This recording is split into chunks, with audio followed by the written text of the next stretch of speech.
The existence of indigenous black populations in the Americas before European contact has often been obscured and overlooked. However, many prominent white explorers and scholars throughout history have acknowledged this forgotten truth. Which is why today in this video we will highlight 5 European explorers and scholars who acknowledged there were indigenous black populations in the Americas. Let's begin with Sir Walter Raleigh, the renowned English explorer who led 3 expeditions to what is now North Carolina in the 1580s, seeking to establish a colony during his voyages along South America's Orinoco River. Raleigh wrote about encountering the Aroras, a tribe he described to be as black as Negroes. Raleigh would go on to speculate that they could have descended from Africans who shipwrecked in the region long before Europeans arrived, yet their true origins were never confirmed. Next is the acclaimed French anthropologist Paul Topinard. In his seminal 1876 book on human races, he acknowledged the blacks of California, among the groups of indigenous peoples of the Americas he believed to be extinct. Topinard had apparently come across evidence of their existence in his extensive research, and was certain about it enough to publish it. Austrian nobleman Otto Von Kotzebue offers another early acknowledgement of black natives.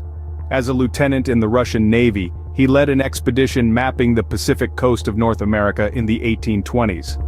In his published writings, similar to Topinard, Kotzebue also acknowledged that the native people of California had much of the negro in their countenance, and noted similarities between their smooth, coal-black hair and the African physical phenotype. Moving ahead to the 20th century, American archaeologist B.C.E. Fell asserted that some of the pre-Columbian artifacts with carved heads displaying negroid features pointed to the presence of Nubians, Africans, and other black people settling parts of the Americas in ancient times. Fell believed they could have crossed the Atlantic as early as 800 BCE. Last but not least is renowned British forensic artist Richard Neves, a man who brought modern attention to the skeleton of Luzia, an 11,000-year-old Paleo-Indian woman from Brazil. After meticulously reconstructing her face from her skull, Neves concluded Luzia had distinct negroid features that did not resemble modern Native Americans, saying, "That to me is a negroid face."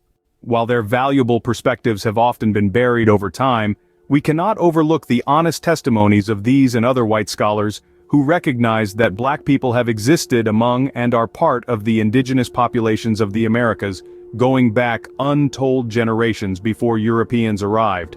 For more information about the names and subjects mentioned in this video, get your copy of the Amazon best-selling book series, 19 White Men Who Admitted There Were Indigenous Black People in the Americas, by Chase McGee. Link in the description.